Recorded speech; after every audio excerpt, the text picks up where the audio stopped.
determine the amount of the reward to be paid to Mr. Hay Chapman as $100,000. A homeless man is rewarded a hefty sum for helping police catch 3 fugitives who investigators say escaped prison.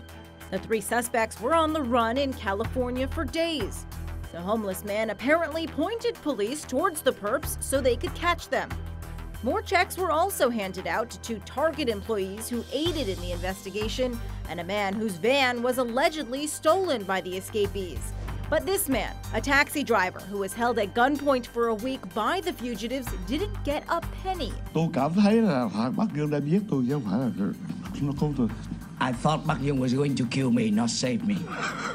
Lawmakers say the 71-year-old wasn't entitled to the money because he didn't provide information that led to their capture.